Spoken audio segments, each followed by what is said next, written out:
السلام علیکم پیارے بچوں، آج کی ہماری کہانی کا عنوان ہے سخاوت کی خوشبو۔ قدیم زمانے کی بات ہے، ایک ایسی سلطنت تھی جس کا نام چمن پور تھا۔ اس سلطنت کے بیچوں بیچ ملکہ زہرا کا وہ شاہی باغ تھا جس کے چرچے 7 سمندر پار تک پھیلے ہوئے تھے۔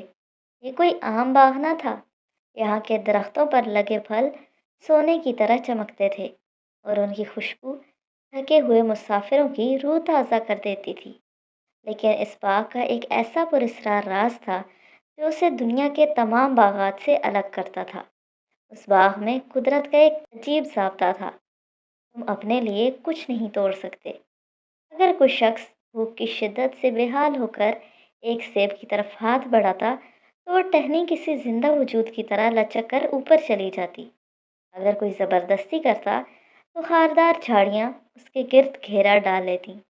وہاں کا ہر پھل صرف اسی صورت میں ٹوٹ سکتا تھا جب کوئی دوسرا شخص آپ کے لیے ہاتھ بڑھائے، یعنی آپ کی بھوک کا علاج دوسرے کے ہاتھ میں تھا اور دوسرے کی بھوک کا مداوا آپ کے پاس۔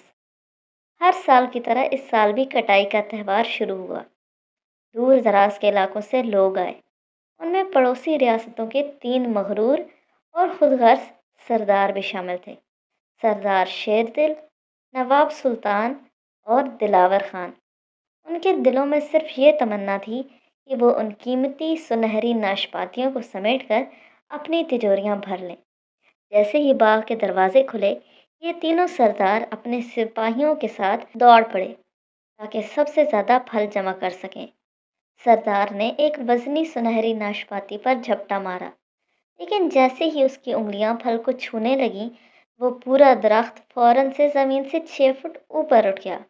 نواب نے ایک شاخ پکڑنے کی کوشش کی، وہ شاخ سانپ کی طرح لہرائی اور اسے دور پھینک دیا۔ وہ جتنا غصہ کرتے، درخت اتنے ہی دور ہوتے جاتے۔ پورا باغ ایک جنگ کا منظر پیش کرنے لگا، جہاں انسان قدرت سے لڑ رہا تھا مگر خالی ہاتھ تھا۔ ملکہ زہرا، جو ایک پروقار اور دانا خاتون تھی، اونچی بالکنی سے یہ تماشا دیکھ رہی تھی۔ وہ نیچے آئیں جہاں ایک چھوٹی سی لڑکی مریم کھڑی تھی جو شاہی استبل میں کام کرتی تھی۔ ملکہ نے مسکرا کر مریم کا ہاتھ تھاما اور اسے ایک درخت کے پاس لے گئیں جو سرخ رسیلے اناروں سے لدا ہوا تھا۔ ملکہ نے مریم کی طرف دیکھ کر کہا، بیٹا تمہیں کون سا پھل پسند ہے؟ مریم نے ڈرتے ڈرتے ایک انار کی طرف اشارہ کیا۔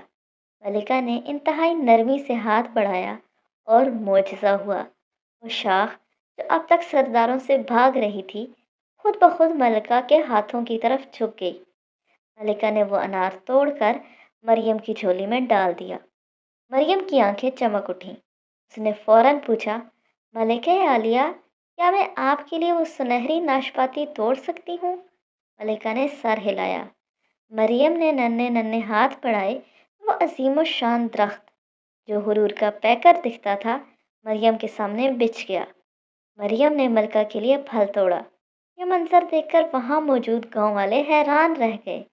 آہستہ آہستہ ایک زنجیر بننے لگی۔ ایک کسان نے اپنی بیوی کے لیے انگور توڑے، ایک بوڑھی عورت نے ایک سپاہی کے لیے مالٹا توڑا، سپاہی نے ایک یتیم بچے کے لیے کھجوریں اتاری۔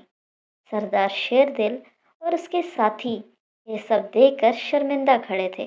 انہیں سمجھ آ گئی تھی کہ اس باغ میں کی کوئی جگہ نہیں تھی، یہاں صرف ہم جیت سکتے تھے۔ جلد ہی پورا باغ ایک جشن گاہ بن گیا۔ لوگ ایک دوسرے کو کھلانے میں مصروف تھے۔ جتنا زیادہ وہ دوسروں کے لیے توڑتے، درخت اتنے ہی زیادہ پھلوں سے بھر جاتے۔ ایسا لگتا تھا جیسے قدرت اپنی سخاوت کے دروازے کھول چکی ہے۔ شام تک پورے گاؤں کا ہر فرد سیر ہو چکا تھا، اور حیرت کی بات یہ تھی کہ باغ میں پھل پہلے سے بھی زیادہ نظر آ رہے تھے۔ رات کے وقت ملکہ نے تمام مہمانوں سے مخاطب ہو کر کہا، زندگی کا یہ باغ بھی چمن پور کے اس باغ جیسا ہے۔ جب ہم صرف اپنے لیے جیتے ہیں تو نعمتیں ہم سے دور بھاگتی ہیں، لیکن جب ہم اس فکر میں لگ جاتے ہیں کہ کوئی دوسرا بھوکا نہ رہے تو کائنات ہمیں کبھی بھوکا نہیں چھوڑتی۔ فراوانی